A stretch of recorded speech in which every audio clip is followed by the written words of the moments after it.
Hello and thanks for joining us. You're watching TVC News at 1. Today, January 15th, Nigeria marks Armed Forces Remembrance Day. It is a solemn national moment to honor the courage, sacrifice and patriotism of our fallen heroes.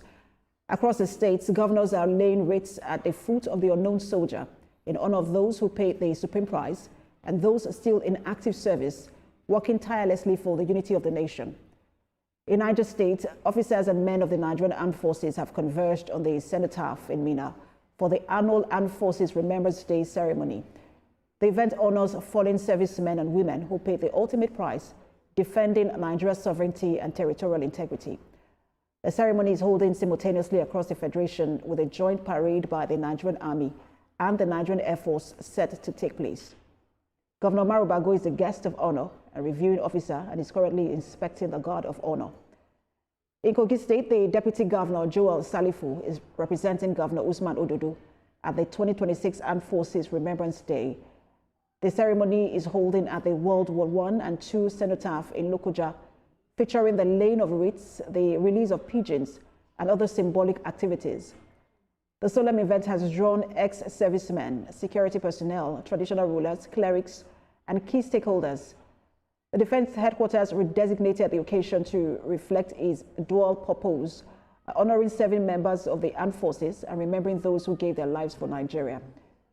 The Lagos State Deputy Governor Bafemi Hamzat represented Governor Babajide Sanwo-Olu at the 2026 Armed Forces Remembrance Day parade, a wreath-laying ceremony at the Tafawa Balewa Square in Lagos. A wreath was laid in honor of fallen heroes and veterans who have lived their lives in defense of Nigeria's sovereignty, as the state joins the nation in paying tribute to their courage and sacrifice. In Oyo State, Governor Seyi Makinde has laid a wreath in honor of fallen heroes at the Armed Forces Remembrance Day, a ceremony held in Ibadan. The solemn event paid tribute to officers and men of the Nigerian Armed Forces who sacrificed their lives in defense of the nation's unity and sovereignty, as Oyo State joined the rest of the country in remembering their courage and service. Now, for more on the Armed Forces Remembrance Day, retired U.S. Captain Bishop Johnston joins me on the news. Good to have you join us, Bishop Johnston. Yeah, good afternoon, and thank you for having me, Precious, and congratulations to you. I saw you won an award. I believe it's sometime this week or last week. Thank you, thank you. Let's now turn our attention to the issue we're discussing, because it's still, it's an ongoing issue, the idea of the issue around fallen heroes, because our nation has been dealing with insecurity on all fronts, and some of those who are celebrating today or remembering today are those who are fallen in the cause of fighting insecurity. I just want to get your reaction to the celebration of today, if we're doing enough in terms of how we remember it. Well, Armed Forces Remembrance Day is something that is very global.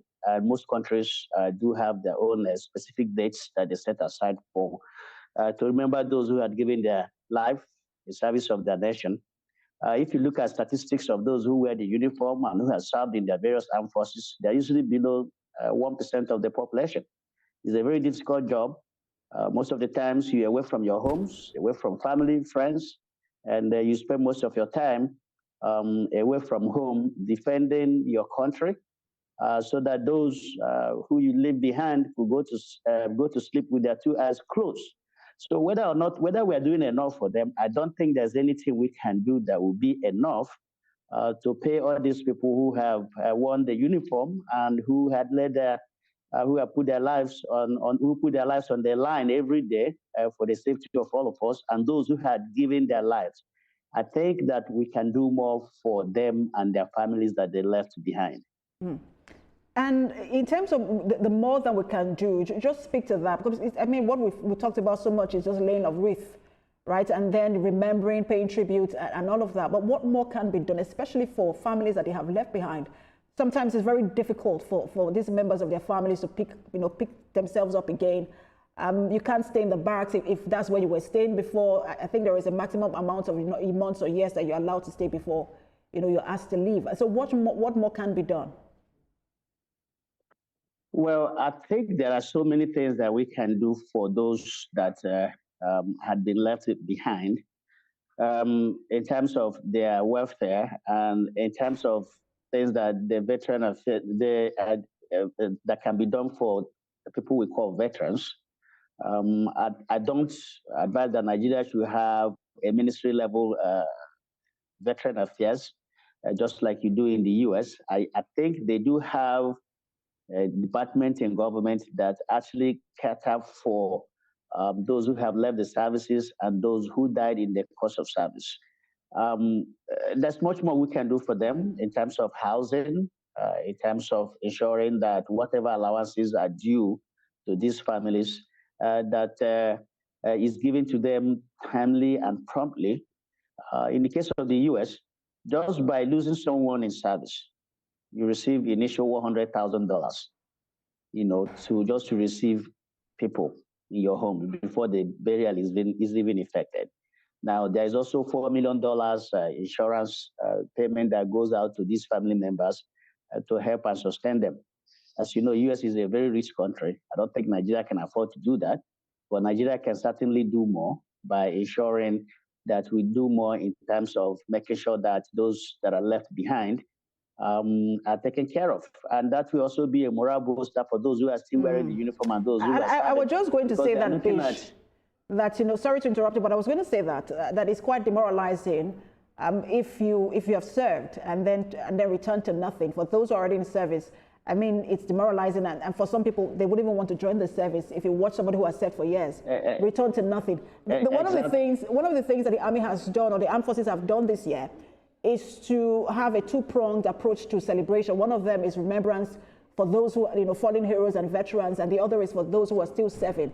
For those who are still serving, what measures should be taken in terms, again, welfare is very important. Most of them right now at the different theaters of command are fighting insecurity.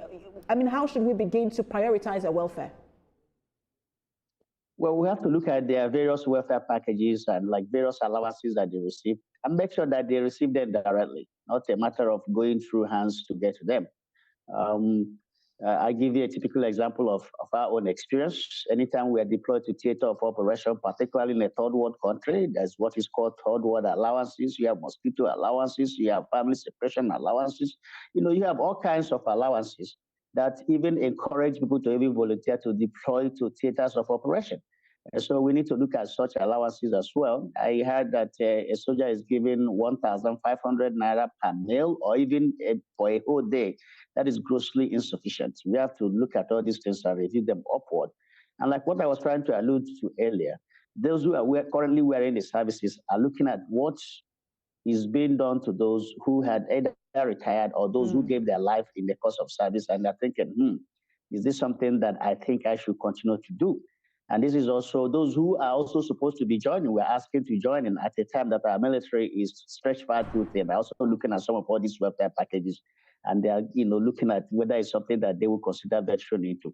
And so if we want to attract people, especially young Nigerians, very brilliant and intelligent Nigerians into their services, we have to improve the welfare packages of members of our armed forces, and quite frankly, other services, including the police, the DSS, the immigration services, the civil defense, just generally security agencies. And we hope that they also prioritize. We hope that they also prioritize in the housing scheme as well. I wish we could continue this conversation.